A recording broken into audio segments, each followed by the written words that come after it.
मृतवर्षिणीं भगवतीम् अष्टादशाध्यायिनीम् अम्ब त्वामनुसन्दधामि भगवद्गीते भवद्वेषिणीम् यं ब्रह्मा वरुणेन्द्ररुद्रमरुतः स्तुन्वन्ति दिव्यैस्तवैः वेदैः साङ्गपदक्रमोपनिषदैः गायन्ति यं सामगाः ध्यानावस्थिततद्गतेन मनसा पश्यन्ति यं योगिनः यस्यान्तन्न विदुःसुरगणाः देवाय तस्मै नमः।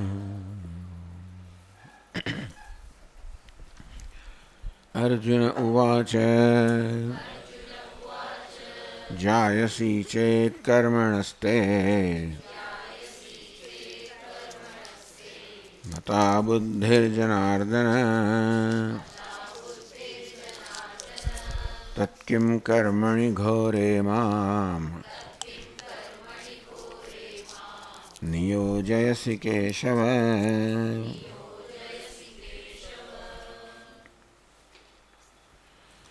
ત્રીજા અધ્યાયનો પ્રારંભ અર્જુનના આ પ્રશ્નથી થાય છે.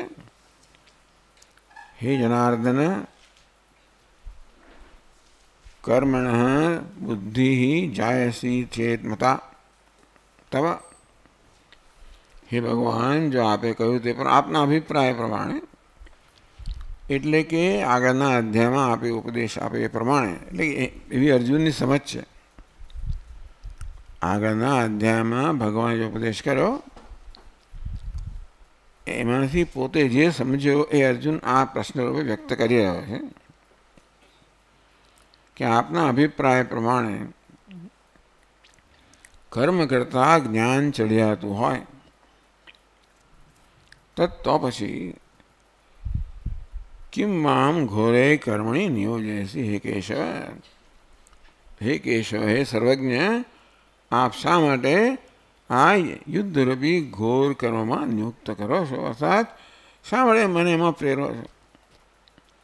શા માટે મને એમ કહો છો કે તું કર્મ કર, તારે મને જ્ઞાન કરતાં કર્મ ચડી જતું છે એવું મને કહો છો? આપનો ઉપદેશથી એવું સ્પષ્ટ થાય છે કે કર્મ કરતાં જ્ઞાન ચડી જતું છે. એ કહ્યું તે પ્રમાણે અર્જુન થોડી વ્યાકુળતા વ્યક્ત કરે છે. કથમ ભક્તાય શ્રેયોથિનો યત સાક્ષાત શ્રેયસ સાધનમ. હું તો આપનો ભક્ત છું ભગવાન, શ્રેયોર્થી અર્થાત મુમુક્ષુ છું. શ્રેયસની મોક્ષની ઈચ્છા મેં પહેલેથી જ વ્યક્ત કરી છે. તો એને માટે સાંખ્ય બુદ્ધિનામ જ્ઞાન યોગેન સાંખ્યાનામ કર્મયોગેન યોગિનામ. સાંખ્ય માટે, સંન્યાસીઓ માટે જ્ઞાન અને યોગ્ય માટે કર્મ, એ પ્રકારે આપ કહેવાના છો. તો પછી શા માટે આપ મને કર્મ નિયુક્ત કરો છો? હું પણ મુમુક્ષુ છું. મામ કર્મણી દૃષ્ટ અનેક અનર્થયુક્તે. અને કર્મ જેમાં અનિશ્ચિત છે શું ફળ આવશે. શક્ય છે કે આપણે ઈચ્છાને કરતાં વિરુદ્ધ ફળ પણ આવે એમ કરીને, જેમાં અનેક અનર્થ રહેલા છે કર્મ કરવામાં, કર્મના ફળમાં. અને વળી કર્મ કર્યા પછી મોક્ષ પ્રાપ્ત થશે કે નહીં પણ અનિશ્ચિત છે. આ પ્રકારે કર્મ આટલું બધું ઉતરતું છે જ્ઞાન કરતાં, તો શા માટે આપ મને કર્મમાં પ્રેરો છો? યુક્ત પર્યાકુલી ભાવ અર્જુનસ્ય. એટલે અર્જુનમાં જે વ્યાકુળતાનો ભાવ હતો, જે ભાવ એના પ્રશ્નથી વ્યક્ત થાય છે એ યોગ્ય છે. અંતે તેનો પ્રશ્ન જાયસી ચેત કર્મણ એ પ્રશ્ન પણ યુક્ત છે, જેની વ્યાકુળતા વ્યક્ત કરે છે.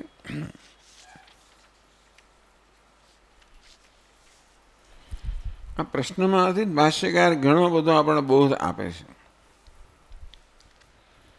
કે પ્રશ્નમાંથી સ્પષ્ટ થાય છે કે અર્જુન જ્ઞાન અને કર્મને ભિન્ન ભિન્ન સાધન માને છે. એટલે કે અર્જુનના પ્રશ્ન પરથી એટલું નક્કી થાય છે કે અર્જુનની સમજ પ્રમાણે જ્ઞાન અને કર્મ નું અનુષ્ઠાન એક સાથે ન થઈ શકે. જ્ઞાન કર્મનો સમુચ્ચય ન થઈ શકે એવું અર્જુન સમજ્યો છે એવું એના પ્રશ્ન પરથી પણ નક્કી થાય છે.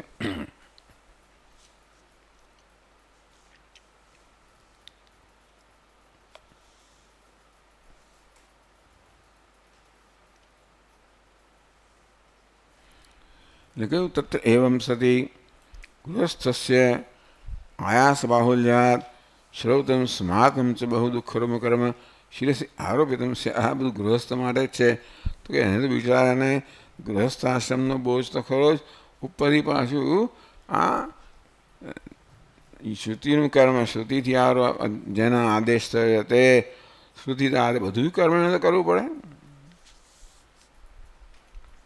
ચાલો તમે માનો કે ભાઈ આટલો બધો પ્રયાસ છે એના જીવનમાં, આટલો બધો પરિશ્રમ છે આ પ્રકારના બધા કર્મ કરવાને કારણે. હવે એમ કહીએ કે માત્ર ગૃહસ્થને જ મોક્ષ મળે છે, બેન નથી મળતો, તો એ પણ તદપી અસત સર્વોપનિષત્સુ ઇતિહાસ પુરાણ યોગશાસ્ત્રેષુ છે. તો કે નહીં, બધા જ ઉપનિષદમાં, ઇતિહાસમાં, પુરાણમાં, યોગશાસ્ત્રના બધામાં જ્ઞાનાંગત્વેન મોક્ષો સર્વકર્મ સંન્યાસ વિધાનાત. ભાષ્યકારના કહેવા પ્રમાણે ઉપનિષદમાં, ઇતિહાસમાં, પુરાણમાં બધે જ્ઞાન અંગ તરીકે એટલે જ્ઞાનની આવશ્યકતા માટે સંન્યાસનું વિધાન કરવામાં આવ્યું છે.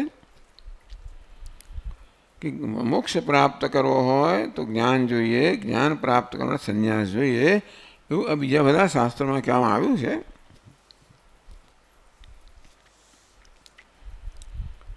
તો પછી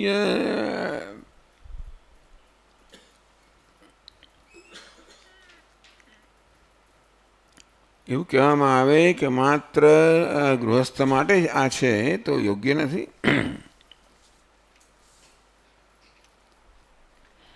સિદ્ધ તર્હિ સર્વાશ્રમીણામ જ્ઞાન કર્મણો સમુચ્ચય.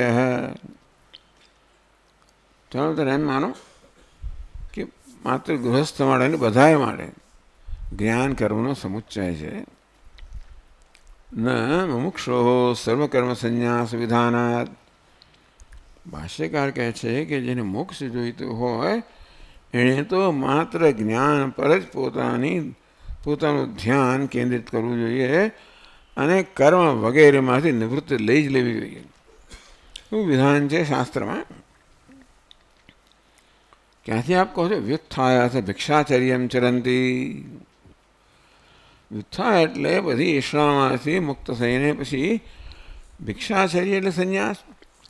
તો સંન્યાસનું આચરણ કરે છે એટલે કે એનો ભાવ એ છે કે જે બધી ઈચ્છાઓમાંથી મુક્ત થઈ ગયા છે એમના માટે કર્મનું કોઈ પ્રયોજન રહ્યું નથી. એના માટે સંન્યાસ જ એમને માટે છે. શેના માટે? તો કે મોક્ષની આરાધના માટે, જ્ઞાનની આરાધના માટે.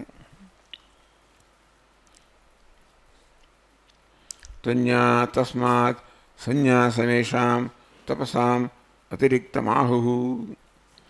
અન્યત્ર કહેવામાં આવ્યું તૈત્રીય આરણ્યકમાં કે ભાઈ બધા તપશ્ચર્યામાં સંન્યાસ છે એ શ્રેષ્ઠ છે. ન્યાસ એ અત્યારે છે ત્યાં વળી કહેવામાં આવ્યું કે સંન્યાસ જ બધા ચઢિયાતો સાબિત થયો.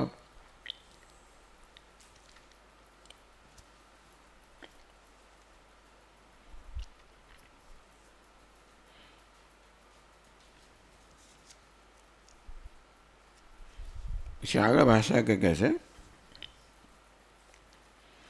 તો બીજે બધું તો કહેવામાં આવ્યું જ છે કે સંન્યાસ આવશ્યક છે જ્ઞાનની સાધના માટે, જ્ઞાન નિષ્ઠા માટે.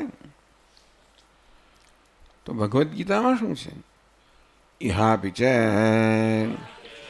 સર્વકર્માણિ મનસા સંન્યસ્ય ઇત્યાદિ. અહીં પણ સર્વકર્માણિ મનસા સંન્યસ્યાસ્તે સુખમ વશી. 5મા અધ્યાયમાં કહેવામાં આવ્યું કે બધા જ કર્મનો મનથી, વિચારથી, વિવેકથી ત્યાગ કરીને જે એટલે પછી સુખમાસ્તે વશી, તો પછી સુખેથી, આરામથી, સુખેથી એ પોતાના દેહની અંદર, દેહરૂપી ઘરની અંદર નિષ્ઠામાં આનંદથી રહે છે. એટલે કે અહીં પણ જે જ્ઞાની પુરુષ છે એના વર્ણનમાં આવ્યું કે જ્ઞાની પુરુષ કોણ છે, તો કે જેણે મનથી વિવેકથી બધા જ કર્મનો ત્યાગ કર્યો છે, અથવા બધા કર્મનો ત્યાગ થઈ ગયો છે જ્ઞાનથી.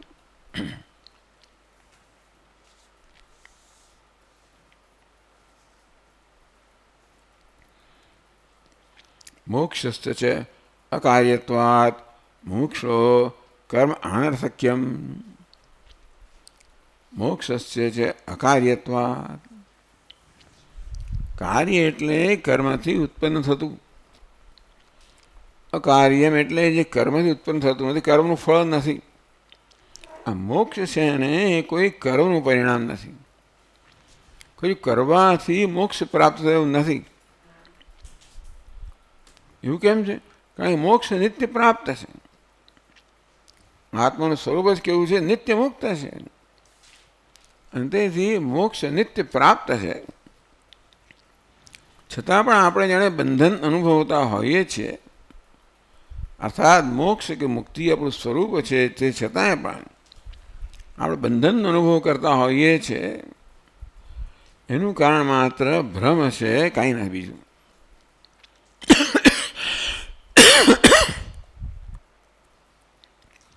હું બદ્ધ છું, અલ્પ છું, મર્યાદિત છું, આ પ્રકારના ખ્યાલો જે હું મારા વિશે ધરાવું છું એ મારા વિશેની વાસ્તવિકતા નથી, એ તો મારા વિશેનો ભ્રમ છે. આમ મનુષ્ય જન્મથી જ આ પ્રકારના ભ્રમ ધરાવતો હોય છે. તેથી મોક્ષ એ કોઈ પ્રાપ્ત કરવાની વસ્તુ નથી, એ તો મારું પોતાનું સ્વરૂપ જે છે માત્ર માટે એ તો જાણવાનું છે. હા, મને એવો ભ્રમ છે કે હું બંધનમાં છું અને માટે અનેક પ્રકારની પ્રવૃત્તિ કરી રહ્યો છું મુક્ત થવા માટે.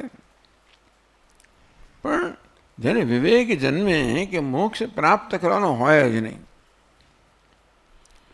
જે કે વસ્તુ પ્રાપ્ત કરી હોય, પ્રયત્નથી પ્રાપ્ત કરી હોય, એ અનિત્ય હોય. મોક્ષ પણ જો પ્રયત્નથી પ્રાપ્ત કરવાનો હોય તો અનિત્ય હોય. એટલે કે એ મુક્તિ મને મોક્ષ મળે તોય પણ ક્યારેક અંત આવી જવાનો છે, ત્યારે મોક્ષ કહેવાય જ નહીં. મોક્ષ તો નિત્ય જ હોવો જોઈએ. એકવાર મુક્તિ પ્રાપ્ત થયા પછી કેમ ન જાય? મારું સ્વરૂપ છે એટલા માટે. અંતેથી મોક્ષ એ કોઈ કર્મનું પરિણામ ન હોય, મોક્ષ નિત્ય પ્રાપ્ત છે. હું બદ્ધ છું એ માત્ર મારો ભ્રમ છે, એટલે એ ભ્રમની નિવૃત્તિથી મોક્ષ જાણે કે પ્રાપ્ત થાય છે. મોક્ષ અપ્રાપ્ત છે માટે પ્રાપ્ત થાય છે એવું નથી, પણ અપ્રાપ્ત છે ભ્રમ છે. અને જ્ઞાનથી ભ્રમની નિવૃત્તિ થાય છે, નહીં કે અપ્રાપ્ત મોક્ષ પ્રાપ્ત થાય છે. આ વેદાંતની બહુ મોટી વસ્તુ છે કે મોક્ષ પણ એવું નથી કે અત્યારે અપ્રાપ્ત છે, હું બંધનમાં છું અને હું મુક્ત થઉં છું. તો પ્રશ્ન એ થાય કે ભાઈ તું બદ્ધ છે તો બંધન તારું સ્વરૂપ છે? જો બંધન આત્માનું સ્વરૂપ હોય તો સ્વરૂપમાં ક્યારેય પણ પરિવર્તન ના આવે તો ક્યારેય મુક્ત થઈ જ ના શકે. મુક્ત થાય છે ન થઈ થયો કે ક્યારે એમાંથી એક ભ્રમ હોય.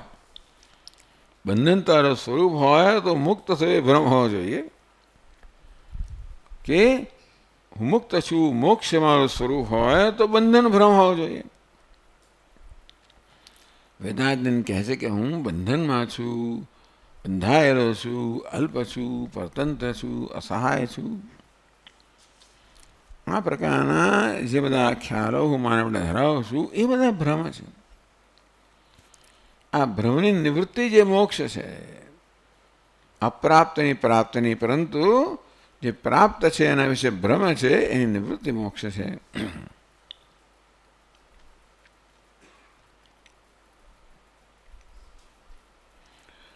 મોક્ષસ્ય છે અકાર્યત્વાत् મુમુક્ષો કર્મ અનર્થક્યમ. આ પ્રકારે મોક્ષ કોઈ પ્રયત્નનું પરિણામ નથી. શું કરીએ? આખી જિંદગી તો પ્રયત્ન કરીએ છીએ આપણે, મોક્ષ પ્રયત્નનું પરિણામ ન હોય તો પછી કેમ આપણને એનો અનુભવ નથી થતો? જેનો અનુભવ થઈ રહ્યો છે એના વિશે ભ્રમ સેવીએ છીએ. આત્માનો અનુભવ થઈ જ રહ્યો છે.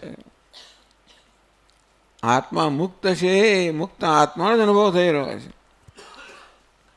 પણ જોડે જોડે અનાત્માનો પણ અનુભવ થાય છે, આ દેહમાન બુદ્ધિનો અનુભવ પણ થાય છે. અને બેને જુદા ન કરવાને પરિણામે બંનેને હું જોડી દઉં છું. કોઈ સમજે કે લમ્પિંગ ટુગેધર, આ બેને આપણે ભેગા કરી દીધા, અને અવિવેક કહેવાય. જે વસ્તુ જ્યાં છે ત્યાં તેને જોવી નામ વિવેક, જ્યાં છે એને કદાચ જુદી જોઈ નામ અવિવેક. એટલે હું બદ્ધ છું, બંધાયેલો છું, એ અવિવેકનું પરિણામ છે. ના મને અનુભવ થાય છે એવું કોણે કહ્યું? હું બદ્ધ છું, મારો અનુભવ છે કે બંધાયેલો છું. તારો અનુભવ ક્યાંય એવું શા પરથી કહે છે? અનુભવ સ્વામીજી, હું અસહાય છું, પરતંત્ર છું. એ પ્રકારનો મારો ખ્યાલ જે આવે છે ક્યાંથી આવે છે? આ દેહને હું કહેવાને કારણે, ઉપાધિને હું કહેવાને કારણે. ઉપાધિ બિચારી સહાય છે ના નહીં કહીએ આપણે. ઉપાધિને હું માનવાને કારણે ઉપાધિને બધી મર્યાદાઓ જાણે કે મારી મર્યાદાઓ હોય, તેથી મેં અસહાય માનું છું. એટલે વેદાંત શાસ્ત્ર મોક્ષ પ્રાપ્ત કરવાનું નહીં, પણ વિવેક દ્વારા મોક્ષ પ્રાપ્ત છે એ જાણવાનું કહે છે.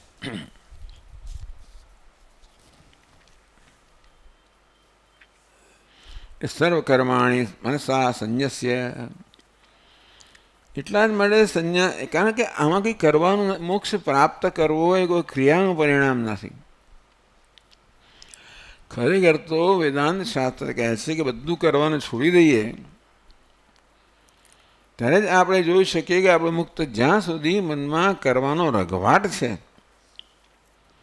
ભાઈ કરવાનો રઘવાટ છે, ત્યાં સુધી મારા પર હું કર્તૃત્વનો આરોપ કર્યા જ કરતો હોઉં છું. અને ત્યાં સુધી અકર્તા છું, મુક્ત છું એવું જોઈ શકતો નથી. એટલે વેદાંત શાસ્ત્ર કે ભાઈ બધા કર્મનો ત્યાગ કરો. એમને કર્મ માટે કે વિરોધ છે એટલા મળે, કર્મ દ્વેષ છે એટલા મળે નહીં, પરંતુ કર્મ કરવા માટે મારે કર્તૃ હું કરતા છું એ પ્રકારનો અભિપ્રાય મારા માટે ધરાવવો જોઈએ. એ કર્તાનો વેશ મારે ભજવવો જોઈએ. એક બાજુ હું કરતા છું, બીજા મુક્ત છું, આ બંને પરસ્પર વિરુદ્ધ છે. એટલે કર્મનો કે વેદાંતને વિરોધ નથી કે દ્વેષ નથી, કર્મ કરવા માટે મારે મારા જે વેશ લેવો પડે છે એનો કર્તાનો, એ વસ્તુ જ મને બંધનમાં રાખનાર, ટૂંકમાં એ મને મુક્તિથી વંચિત રાખનારી છે. હું કર્મ કરનાર છું એ પ્રકારનો ખ્યાલ ધરાવવું એ હું મર્યાદિત છું, સ્વીકાર થઈ ગયો. એટલે એવું નથી કે વેદાંતને કર્મ માટે દ્વેષ હોય કે વિરોધ હોય. જ્યાં સુધી મારે કર્મ કરવાનું છે એ પ્રકારનો ખ્યાલ મારામાં હોય ત્યાં સુધી હું કર્મ કરનાર છું, કરતા છું એ ખ્યાલથી મુક્ત ના થઈ શકું. અને ત્યાં સુધી અકર્તા આત્મા છું એવું જ્ઞાન ના થઈ શકે. માટે કર્મ છોડવાનું કહે છે. મોક્ષસ્ય છે અકાર્યત્વાत् મુમુક્ષો કર્મ અનર્થક્યમ. મોક્ષસ્ય છે અકાર્યત્વાत्, મોક્ષ પણ કાર્ય નથી, કોઈ કર્મનું પરિણામ નથી, કંઈ નિત્ય પ્રાપ્ત છે. અને તેથી મોક્ષના કિસ્સામાં કર્મનું કોઈ ઉપયોગ નથી. બીજા બધામાં છે જે નિત્ય પ્રાપ્ત છે એ નિત્ય પ્રાપ્ત છે, માટે એની પ્રાપ્તિ કરવાની નથી. અને માટે નિત્ય પ્રાપ્ત મોક્ષના કિસ્સામાં કર્મનો કોઈ ઉપયોગ નથી, કર્મનું કોઈ સ્થાન નથી. આગળ કહે છે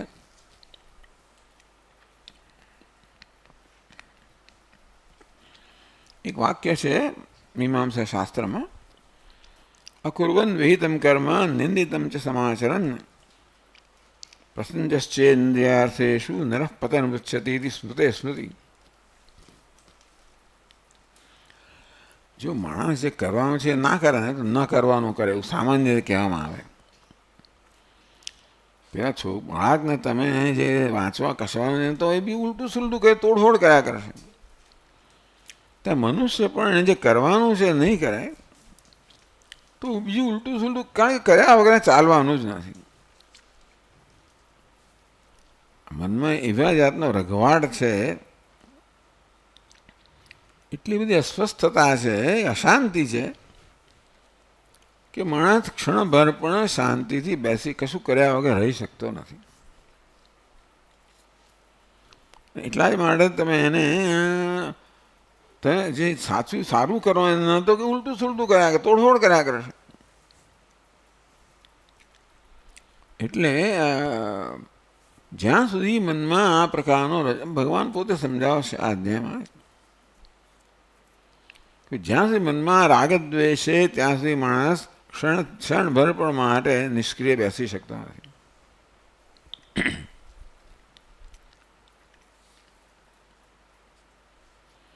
હવે આગળ એક અહીંયા પ્રશ્ન કરે છે, નિત્યાની પ્રત્યવાય પરિહારાર્થમ અનુષ્ઠેયાની ઇતિ ચેત. હવે એવું છે કે માણસ જન્મે ત્યારથી એના પર કર્તવ્ય કહો, ફરજ કહો, એના માથે સવાર થઈ જાય છે. બ્રહ્મચારી હોય તેની આ ફરજ છે, ગૃહસ્થની પેલી ફરજ છે, વાનપ્રસ્થની ત્રીજી ફરજ છે, બધાની ફરજ છે. એટલા સંન્યાસ જ એ કહ્યો, સંન્યાસ એ કહ્યો છે ફરજ નથી, બધાને કર્તવ્ય છે.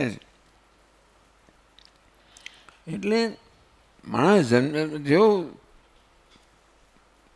બ્રહ્મચારી થયો એટલે તરત એને આ કરવાનું, અને ગૃહસ્થ એટલે નિત્ય નૈમિત્ય કર્મ કરવાના, નિત્ય રોજ કરવાનું, સંધ્યાવંદન અગ્નિહોત્રાદિ કર્મ રોજ કરવાનું. નૈમિત્ય એટલે એકાદશી આ કરવાનું, પૂર્ણિમા પેલું કરવાનું, અમાવાસ્યા ત્રીજું કરવાનું. આ પ્રકારના કર્મનો ગૃહસ્થ માટે આદેશ થયેલો છે તો કરવા જ પડે. શેના માટે છે તો કે જે બધા પાપ આપણે ભૂતકાળમાં એકત્રિત કર્યા છે, એટલે પાપ દૂર કરવા માટે નિત્ય કર્મ છે એવું કહેવામાં આવ્યું આપણને. શેના માટે? આપણા માથા પર લાદે છે કેમ ક્યાં કરવું જ જોઈએ. તો એટલા માટે કે જે પાપ આપણે સંચિત કર્યા છે એ પાપનો નાશ કરવા માટે. એટલે અહીંયા કહેવામાં આવ્યું નિત્યાની પ્રત્યવાય પરિહાર અનુષ્ઠેયાની છે. તમે જે પ્રત્યવાય એટલે કે બધા પાપ ભેગા કર્યા છે એને દૂર કરવા માટે તમારે નિત્ય કર્મ કરવા જોઈએ.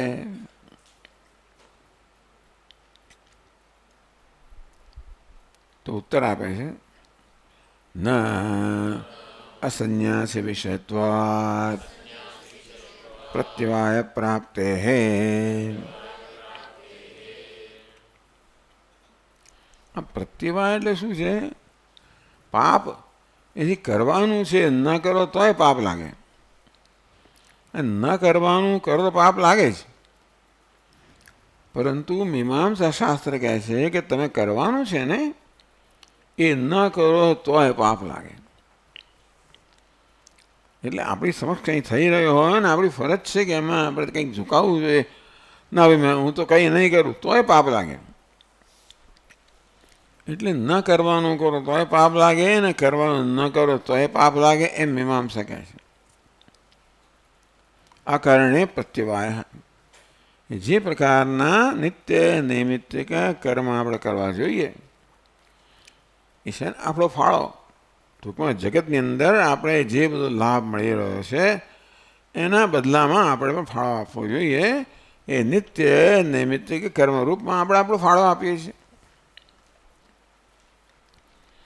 હવે કરવાનું ન કરીએ તો એ તમને પાપ લાગે એવું મીમાંસકો કહે છે. હું પણ માનું જ છું કે ભાઈ કરવાનું ન કરો, હવે વેદાંતિન કે નહીં ના કરો તો પાપ ના લાગે, ખોટું કરો તો પાપ લાગે, કશું ના કરો તો ના લાગે. પણ સાચું ન કરો તોય પણ મીમાંસકો કહે છે કે પાપ લાગે છે. એટલે નિત્યાની પ્રત્યવાય પરિહારાર્થમ અનુષ્ઠાયાનિ. તમે જે પ્રત્યવાય આવું પાપ ભેગું કર્યું છે એને દૂર કરવા નિત્ય કર્મ કરવા જોઈએ. કે જે ન અસન્યાસ વિષયત્વાત પ્રત્યવાય પ્રાપ્ત હે. એટલે તમે તમારી ફરજ ના બજાવો તો પણ તમને પાપ લાગે. કોને મળે છે? જેને ફરજ છે એના માટે. તમે ફરજ ના બજાવો તો એ સજા થાય. ખોટું કરો તો સજા થાય એટલું જ નહીં, પરંતુ તમારે કરવાનું છે ન કરો તો એ સજા થાય એવું કહ્યું. એટલે એનો ઉત્તર આપવામાં વેદાંતને વડે કે ન અન્ય અસન્યાસી વિષયત્વાત પ્રત્યવાય પ્રાપ્ત હે. આ સંન્યાસ એટલે બધા પ્રકારની ફરજમાંથી મુક્તિ. એટલે એવું નથી કે આપણે સંન્યાસ લીધો એટલે મુક્ત થઈ ગયો નથી, પણ જે મુક્ત થયો છે સંન્યાસ લે કહેવામાં આવે છે કે સંન્યાસ મારું એક જ કર્તવ્ય રહ્યું ને તે છે જ્ઞાન પ્રાપ્તિ, જ્ઞાનની સાધના, જ્ઞાન નિષ્ઠા. અંતેથી અસન્યાસ વિષયત્વાત તમે તમારી ફરજ ના બજાવો તો આ પાપ લાગે. એવું કોને કહેવાય? જેને ફરજ બજાવવાની છે ને. પણ સંન્યાસીને બધી ફરજ બજાવી દીધી છે, તેથી જે માત્ર જ્ઞાન નિષ્ઠામાં જ પ્રવૃત્ત થયો છે એને આપણે સંન્યાસી કહીએ. જેણે બધું છોડી દીધું છે એના કરતાં જેણે પોતાનું કામ પૂરું કર્યું, હવે માત્ર જ્ઞાનમાં નિષ્ઠા પ્રાપ્ત કરવા જેણે સંન્યાસ લીધેલો છે, એને માટે તમે નહીં કરો તો પાપ લાગશે. હવે એને કરવાનું અસન્યાય વિષયત્વાત પ્રત્યવાય પ્રાપ્ત હે. ન કરવાથી કોને પાપ લાગે? કરવાની જેની ફરજ છે એને. પણ કરવાની ફરજમાંથી મુક્ત થયો છે એને પાપ ન લાગે. એને આપણે સંન્યાસી કહીએ છીએ. કર્મ કરવાની ફરજમાંથી મુક્ત થયો છે. આદર્શ રીતે એવું છે, જેણે કર્તવ્ય કર્મ કરી દીધા, પોતાના બધા ઋણ જેણે ફેડી દીધા, હવે જે એટલા માટે જ જ્ઞાન નિષ્ઠા માટે પ્રવૃત્ત થયો છે. એટલે હવે એના માટે કોઈ ફરજ નથી. અને માટે એ કર્મ ન કરે તો એને પાપ ન લાગે, કારણ કે પાપ કર્મ કરવાની ફરજ છે અને છતાંય ન કરે તો પાપ લાગે. પણ જે કર્મ કરવાની ફરજ મુક્ત થયો છે એ કર્મ ન કરે તો પાપ ના લાગે. એ રીતે આ પાપ લાગવાની વસ્તુ કહે છે કે જે સંન્યાસી નથી, એટલે કે હજી કર્મની ફરજ જે ધરાવે છે એને માટે છે. સંન્યાસી અર્થાત જે બધી ફરજથી મુક્ત થયો છે એના પ્રત્યવાય એટલે પાપ એવું લાગતું નથી. પાસે કહે આગળ નહીં અગ્નિકાર્યાદિ અકરણાદ સંન્યાસિનઃ પ્રત્યવાયઃ કલ્પયિતું શક્યઃ યથા બ્રહ્મચારિણામ અસન્યાસાનામપી કર્મિણામ. આ બ્રહ્મચારી છે ને સંન્યાસી છે એ બે બ્રહ્મચારીને કોઈ ફરજ લાગતી નથી અને સંન્યાસી બધી ફરજ મુક્ત થઈ ગયો છે. એટલે બ્રહ્મચારીણામ અસન્યાસીનામ. ગૃહસ્થાશ્રમમાં પ્રવેશ કર્યો નહીં ત્યાં સુધી બ્રહ્મચારીને કોઈ ફરજ નથી, અને ગૃહસ્થ મુક્ત થયો જેવા સંન્યાસીનો ફરજ નથી. એટલે આ ફરજ કોને માટે છે? ગૃહસ્થ માટે છે મુખ્યત્વે. અને એ ન કરે તો એને પાપ લાગે. અકરણી પ્રત્યય ન કરવાથી પ્રત્યવાય એટલે પાપ લાગે. એ વાક્ય કોને લાગુ પડે? એ માત્ર ગૃહસ્થને લાગુ પડે. બ્રહ્મચારીજી કર્મ માટે તૈયાર, કર્મની યોગ્યતાને પ્રાપ્ત નથી કરી, અને સંન્યાસે બધા કર્મથી મુક્ત થઈ ગયો છે. એટલે બેને ન કરવાથી પાપ ન લાગે. કરવાની ફરજ છે એમાં ગૃહસ્થને એવું છે.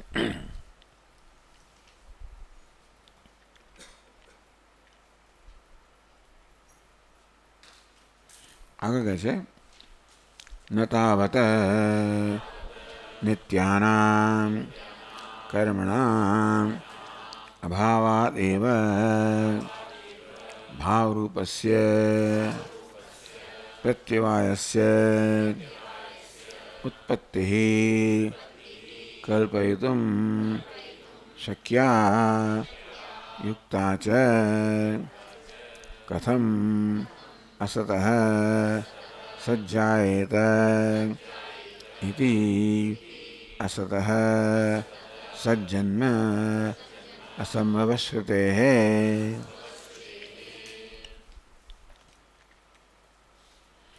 न तावत् नित्यानां कर्मण भावादेव। एक बीजो सिद्धांत है कि कशाकमांथी कशुक जन्मे, कशु न होय तो कशु जन्मे, अभावमांथी भाव ना जन्मे। भावमांथी कशुक होय तो कशुक जन्मी शके। એટલે કે આપણી પાસે માટીનો પિંડ હોય તો એમાંથી ઘડો જન્મે, કોઈ હોય જ નહીં તો ઘડો જન્મી ના શકે। કશું ન હોય અભાવ, માટીનો પિંડ જ નથી તો ભાઈ તમે ઘડો ક્યાંથી ઉત્પન્ન કરવાના છો? એટલે ભાવરૂપી હોવારૂપી ધર્મ ધરાવનારો ઘડો છે એ ન હોવારૂપી માટીના અભાવથી ઉત્પન્ન ના થાય। તો તમે કર્મ નિત્ય કર્મ ના કરો, વેદાંતનો આ દલીલ છે। નિત્ય કર્મ ના કરો તો પાપ ક્યાંથી લાગે? આ કહે છે કે ભાઈ તમે નિત્ય કર્મ નથી, તમે નહીં કરો, કારણ કે શાસ્ત્ર કહે છે કે આખી જિંદગી સુધી તમારે નિત્ય કર્મ કરવા જ જોઈએ। આ કહે છે કે ભાઈ સંન્યાસ એટલે બધા કર્મની જરૂરથી મુક્ત થઈ ગયો છે, તો ન કરવાથી, કશું ન કરવાથી કંઈક થાય પાપ ઉત્પન્ન, એવું કેવી રીતે બને? કંઈક ખોટું કરવાથી પાપ જન્મે બરોબર છે, પણ ન કરવાથી પાપ જન્મે એવું કેવી રીતે સ્વીકારી શકાય? ન તાવત નિત્યાનામ કર્મણામ અભાવાદેવ। નિત્ય કર્મ ન કરવાથી ભાવરૂપસ્ય પ્રત્યવાયસ્ય ઉત્પત્તિ કલ્પિતું ન શક્ય। જ્યારે પાપ લાગવો, તમે ખોટું કરો તો પાપ લાગે, ન કરવાથી પાપ લાગે એ કે અમે સ્વીકારી શકતા નથી। એના કંઈ મીમાંસા કે ન કરવાથી પાપ લાગે, જે કરવાનું છે એ નિત્ય કર્મ ન કરો તો પાપ લાગે પેલો કહે છે। વેદાંત એને કે ભાઈ ન કરવાથી કશું થાય એવું અમે સ્વીકારતા નથી। આ સૈદ્ધાંતિક વસ્તુ છે। ખરેખર તો તમારે કરવાનું છે, ન કરો તોય તમને પાપ લાગે, હકીકત છે, એવું મીમાંસકો કે વેદાંત કહે છે કે ભાઈ ન કરવાથી કશું પાપ લાગે એ અમે સ્વીકારતા જ નથી। એટલે કે એ કોઈ તર્કયુક્ત નથી કે કર્યું જ નથી ને તને મને ઘણી વાર ઘરની અંદર થતું હોય ને એક બે તમારે મેં કંઈ કર્યું જ નથી, મને કેમ તમાચો મારો છે બસ આમ, એટલે પહેલાં કર્યું હોય ભાગી ગયો ના રહી ગયો હોય એટલે થતું હોય, ન કરવા છતાં સજા થાય। એ તો એવું તો ન થવું જોઈએ ને। કથમ અસત સજ્જાયતે ઇતિ છાંદોગ્ય ઉપનિષદ કહેવામાં આવ્યું કે ભાઈ અસતમાં ન હોવામાંથી હોવાપણું કેમ જન્મે? ન જન્મે। એટલે અમારે તો શાસ્ત્રની જરૂર નથી, છતાંય કહ્યું કે જો શાસ્ત્રમાં અસતમાંથી સત ના જન્મે, અમારે કર્મ ન કરવાથી પાપ જન્મે એવું ન બની શકે।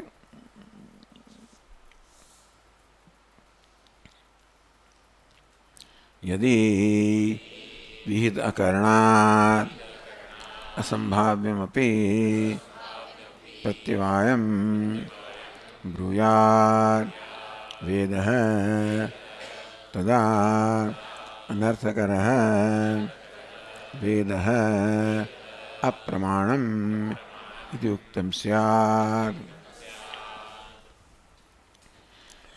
વિહિત અકરણાત તમારી ફરજ છે ન બજાવો તો તમને ન બજાવો, ફરજ ન બજાવવા માટે પાપ લાગે એવું જો વેદ શાસ્ત્રમાં કહેવામાં આવે તો પછી વેદ છે અનર્થ કરનાર છે। ટૂંકમાં એ આપણું હિત નથી કહેતો, વેદ કહે છે એ તો આપણા હિતમાં જ હોય હંમેશા। ખોટું કહેવામાં આવે કે ન કરવાથી પાપ લાગે તો પછી વેદ પણ કેવો બની જાય? અપ્રમાણ બની જાય। એવું આપણે માની કેમ શકીએ? તે વસ્તુ તર્કયુક્ત નથી, વેદ કે એ પણ તર્કયુક્ત ના હોય તો આપણે વિચારવું પડે। વેદ તર્કની ઉપજ નથી, પણ વેદમાં કે શાસ્ત્રમાં જે કહેવામાં આવે એ તર્કસંમત તો હોવું જોઈએ। નહીંતર વેદ કહેતો હોય પણ આપણે વિચાર કરીએ કે ભાઈ અગ્નિ ઠંડો છે ઉધારો, તો એ વેદ કહેતા પણ વિચાર કરો કેમ કહ્યું હશે. કદાચ આપણે એનો શબ્દશઃ ન લઈ શકીએ અને એનો બીજો કંઈ અર્થ થવો જોઈએ એવું માનીએ, આપણે સ્વીકારીએ. અને તેથી કશું ન કરવાથી કશું ન થવું જોઈએ, પણ ન કરવાથી પ્રત્યવાય જન્મે એ તર્ક વિરુદ્ધ વસ્તુ છે એ તો એ અસંભવ છે એવું વેદ કહે તો વેદ પણ અપ્રમાણ બની જાય, કારણ કે એ તર્કયુક્ત નથી.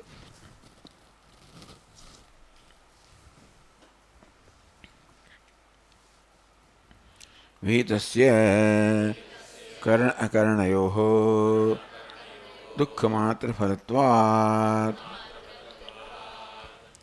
એ તમારી ફરજ છે બજાવો તો દુઃખ થાય, પરિશ્રમ કરવો પડે, અને ના બજાવે તો દુઃખ થાય. આ તો બધી રીતે તમારું નિત્ય કર્મ છે દુઃખ આપનારું જ બની જાય, અને એ યોગ્ય જણાતું નથી.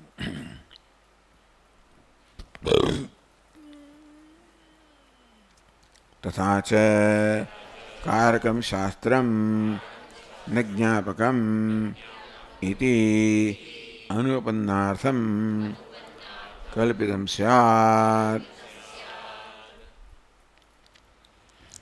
જ્ઞાપકમ અને કારકમ.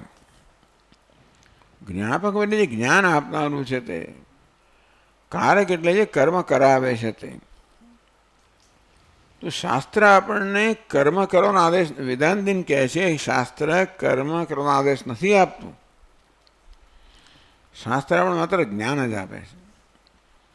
એટલે વિધિ હોય કે આ કરો પેલું કરો, તો મીમાંસકો કહે કે શાસ્ત્ર જ તમારે કરાવડાવે છે. આવું નિત્ય કર્મ કરો, નૈમિત્તિક કર્મ કરો, આ દિવસ આ કરો, આમ કહીને શાસ્ત્ર આપણને કરવા પ્રેરે છે એવું મીમાંસકોનું માનવું છે.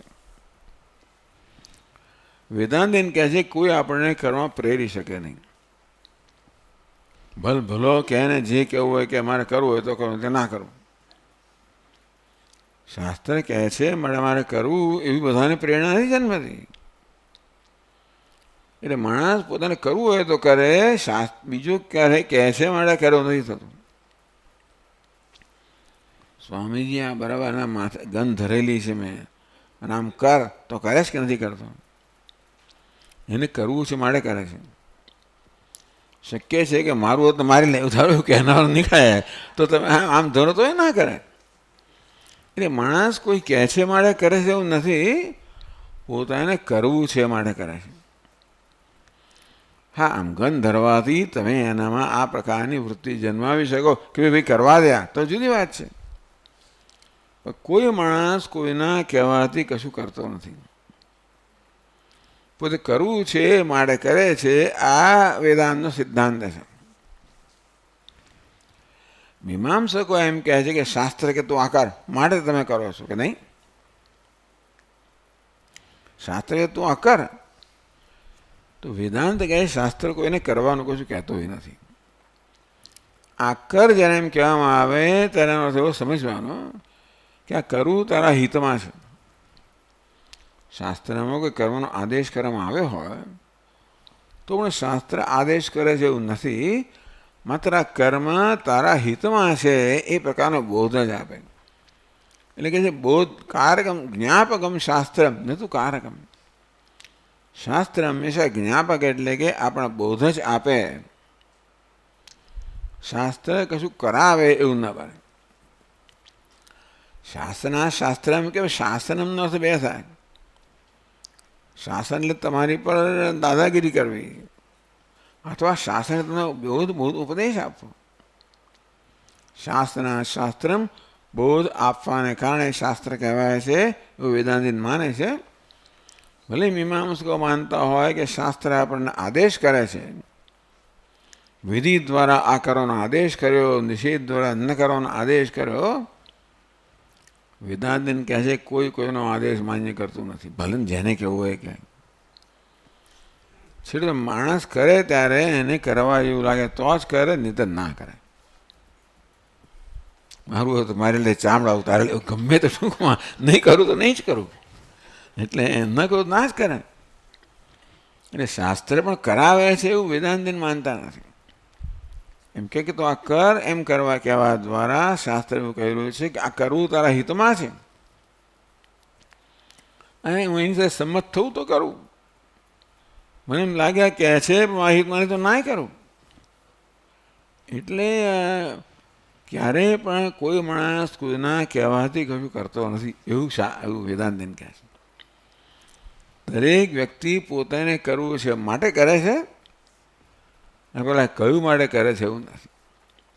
ધમકી આપ્યા પછી એનામાં એવો ભાવ જન્માવો કે ન કરવાથી વધારે દુઃખ પડશે તો કરે, એ જુદી વાત છે. પણ નહીં તો એટલે એ પોતે નક્કી કરે કે આ મારે કરવા યોગ્ય છે કે આમાં દુઃખમાંથી બચવા માટે, તો જુદી વાત છે. પણ કોઈ કયું માટે કોઈ કશું કરતું નથી, પોતાને કરવું છે એ માટે કરે છે. એવો વેદાંતનો અભિજાતનો નિયમ છે.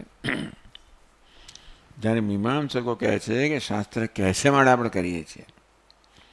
આમ તો મીમાંસકો વેદના બહુ મોટા પ્રખર પંડિતો છે, તો વેદાંતની લોકો બધામાં આ મોટે ભાગે મીમાંસકોનું માને, બધી જગ્યાએ ના માને. તથા ચ કારકમ શાસ્ત્રમ ન જ્ઞાપકમિતિ અનુપન્નાર્થમ કલ્પિતમ સ્યાદ. તો પછી તમે એવું કલ્પના કરી કહેવાય કે શાસ્ત્ર કારક છે, જ્ઞાપક નથી. જ્ઞાપ એટલે માત્ર જ્ઞાન આપનાર, કાર્ય એટલે કર્મ કરાવનાર. તો શાસ્ત્ર કર્મ બોધ નથી આપતું કે કર્મનો આદેશ નથી આપતું, કર્મ બોધ આપે છે, આદેશ નથી આપતું. એવું વેદાંતનો સિદ્ધાંત છે.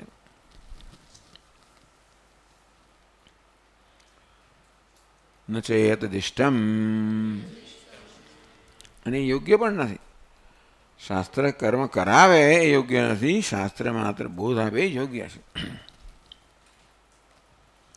તસ્માત ન સંન્યાસિનામ કર્માણિ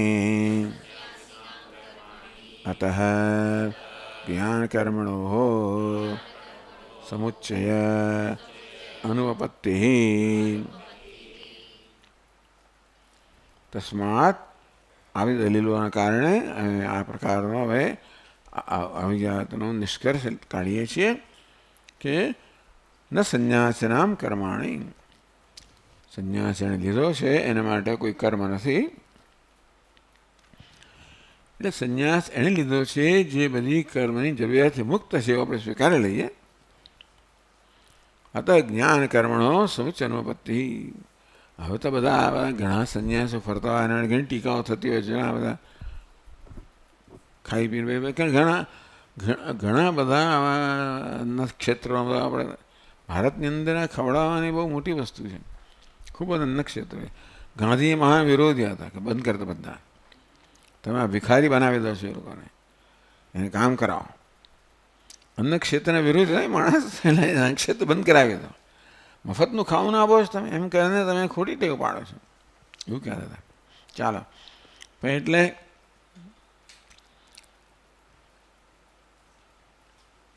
સંન્યાસીનામ ન કર્માણી, જેને સંન્યાસ માટે એને માટે કર્મ નથી. અંતેથી સંન્યાસી કર્મ કરવો તો શું થાય? જ્ઞાન છે એ અને કર્મનો સમુચ્ચય થાય. એટલે એ પરથી જ્ઞાન કર્મ સમુચ્ચય સિદ્ધ થતો નથી. અનુપન્નાર્થમ કલ્પિતમ સ્યાત, જે યુક્ત નથી એ પ્રકલ્પિત થયું માનવું પડે. ન ચેદિષ્ટમ, યુક્ત નથી, જે તર્કસંગત નથી, એ વસ્તુ શાસ્ત્ર કહે એ યોગ્ય નથી.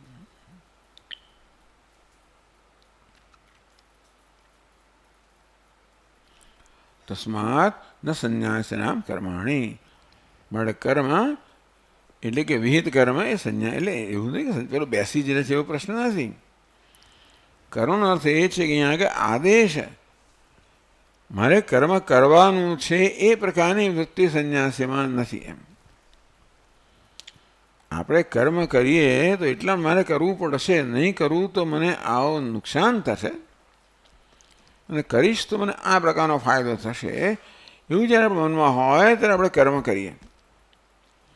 સંન્યાસ કોને કહેવાય? જે ફાયદા, લાભ અને ગેરલાભથી મુક્ત થઈ ગયો છે. એટલે કર્મ કરવાથી કોઈ લાભ થાય એવું પણ એને નથી, ન કરવાથી ગેરલાભ થાય એવું પણ, એનું નામ જ સંન્યાસી.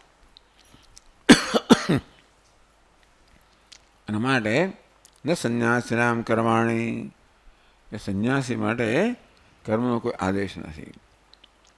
અતઃ જ્ઞાન કર્મણા સમુચ્ચય અનુપત્તિ. તેથી સંન્યાસી એટલે જ્ઞાન અને એને માટે કર્મનો આદેશ હોય તો એને કર્મના જ્ઞાનનો સમુચ્ચય કહેવાય. પણ એ સંભવ એ આપણે બધું સમજાવ્યું તે પ્રકારે એ તર્કયુક્ત નથી.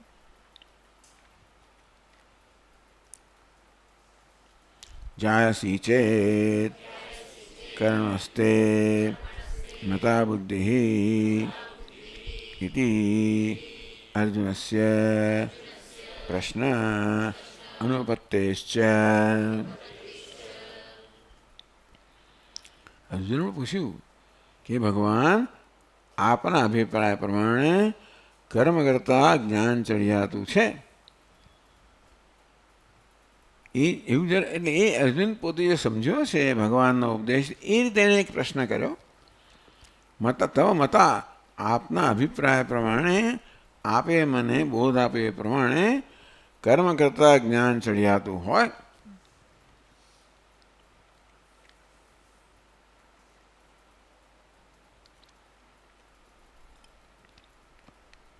એનો તો એ માને છે અર્જુન કે જ્ઞાન અને કર્મ એક સાથે નથી.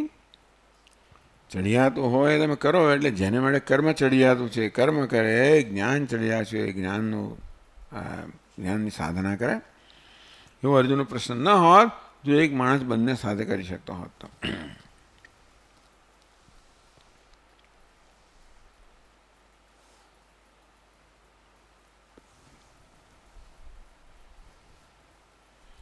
અર્જુનાય ચેદ બુદ્ધિ કર્મણી.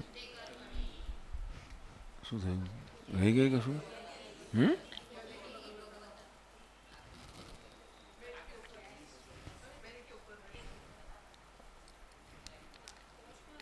यदि हि भगवता द्वितीये अध्याये ज्ञानं कर्म च समुच्चयेन त्वया अनुष्ठेयम् इति उक्तं स्यात् ततः अर्जुनस्य प्रश्नः अनुपन्नः जायसी चेत् कर्मस्ते मता बुद्धिः इति.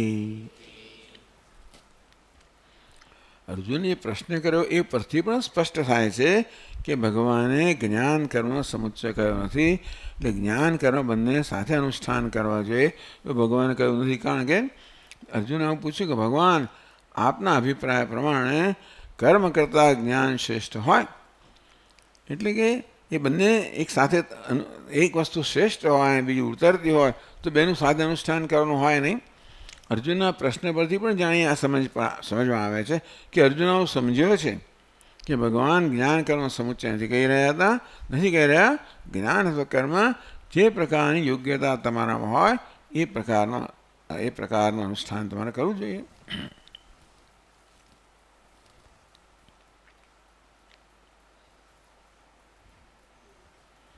અર્જુનાય ચેદ બુદ્ધિ કર્મણી ત્વયા અનુષ્ઠેયે ઇતિ યુક્તે યા કર્મણઃ જાયસી બુદ્ધિઃ સાપી ઉક્તા એવ ઇતિ તત્કિં કર્મણિ ઘોરે માં નિયોજયસી કેશવ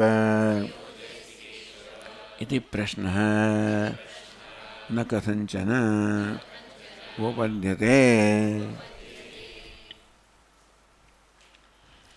ભગવાને અર્જુનને કહ્યું કે તારે જ્ઞાન કર્મ બંનેનો સાથે સમુચ્ચય કરવો જોઈએ.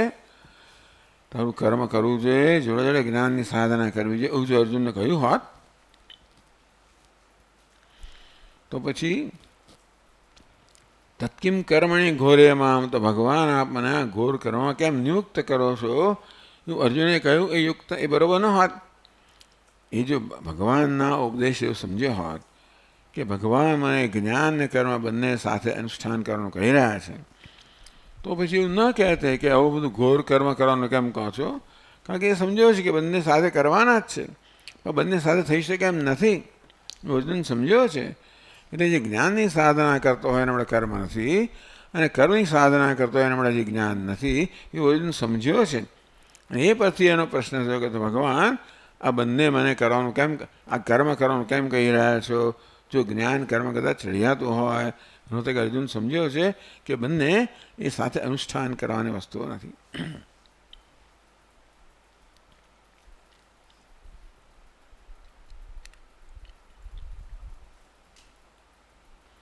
પછી ચાલો આપણે આગળ જોઈશું. ઓમ પૂર્ણમદ પૂર્ણમિદમ પૂર્ણાત પૂર્ણમુદચ્યતે પૂર્ણસ્ય પૂર્ણમાદાય પૂર્ણમેવાવશિષ્યતે. ઓમ શાંતિ શાંતિ શાંતિ. શંકરમ શંકરાચાર્યમ કેશવમ બાદરાયણમ सूत्रभाष्यकृतौ वन्दे भगवन्तौ पुनः पुनः. ईश्वरो गुरुरात्मेति व्योमवद्व्याप्तदेहाय दक्षिणामूर्तये नमः. ॐ शान्ति शान्ति शान्तिः. हरि ओम्. श्रीगुरुभ्यो नमः. हरि ओम्.